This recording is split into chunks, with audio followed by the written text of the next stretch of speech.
வேட்பாளரே தெரியாம ஓட்டு போட்ட சூழ்நிலை தான் இன்னைக்கு இருக்கிறதா சொல்றாங்க. ஒரு சேனல் ஒன்று இருக்குது. அந்த சேனலில் பார்த்தீங்கன்னா எப்போவுமே ஒரு போர்தாஸ் மாதிரி உக்காந்துப்பார். போர்தாஸ் மாதிரி உக்காந்துக்கிட்டு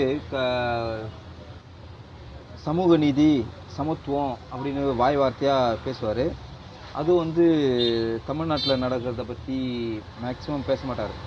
ஏன்னா அது போன கவர்மெண்ட்டில், சரிங்களா, போன கவர்மெண்ட்டில் தமிழ்நாட்டில் எது நடந்தாலும் அதை பற்றி பேச மாட்டார். நல்ல விஷயங்கள், சரிங்களா, நல்ல விஷயங்கள், ஏதாவது வெல்ஃபேர் ஸ்கீம் எடுத்துகிட்டு வராங்க, நாட்டு மக்களுக்கு ஏதாவது தேவையானது செய்கிறாங்க அப்படின்னும் போது அவரை பற்றி அதை பற்றி மேக்ஸிமம் பேச மாட்டார். ஏன்னா அது வந்து டிஎம்கே கவர்மெண்ட், போன கவர்மெண்ட் வந்து டிஎம்கே கவர்மெண்ட். அதனால் அவரை பற்றி எதுவுமே பேச மாட்டார். மாயமாயிடுவார், சரிங்களா, மாயமாயிடுவார். அந்த அந்த விஷயத்தை பற்றியே பேச மாட்டார் முழுசாக.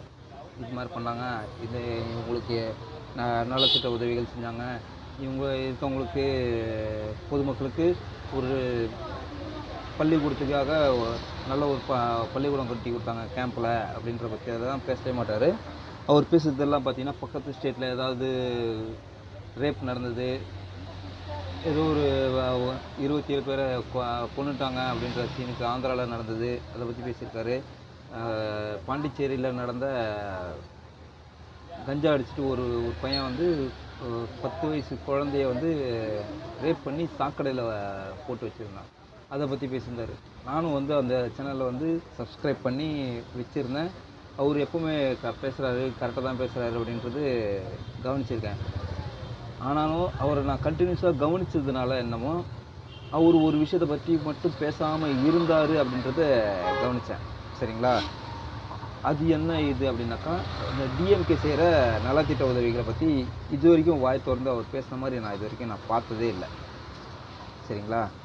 அவர்கிட்ட ஏதாவது ஒரு ஹெல்ப் அப்படின்னு சொல்லி நம்ம கமெண்ட் பண்ணாலோ அதுக்கான பதிலோ ரீப்ளையோ எதுவுமே தரமாட்டார். அந்த மாதிரி ஒரு பர்சன். இப்போ என்ன பேசி வச்சுருக்காரு அப்படின்னாக்கா, நீட் ப்ரொட்டஸ்ட் நடந்தது இல்லையா, அதில் வந்து சனம் ஷெட்டி அப்படின்றவங்க வாலண்டியராக உள்ளே நுழைஞ்சாங்க. அங்கே நடந்துன்றது நீட் எதிர்ப்பு போராட்டம் அப்படின்றது அவங்களுக்கு நல்லாவே தெரியும். தெரிஞ்சுக்கிட்டு தான் உள்ளே வந்தாங்க. உள்ளே வந்தவங்க என்னோட நிலைப்பாடு நீட் எதிர்ப்பு, அதை மட்டும் பேசியிருந்துக்கலாம், சரிங்களா.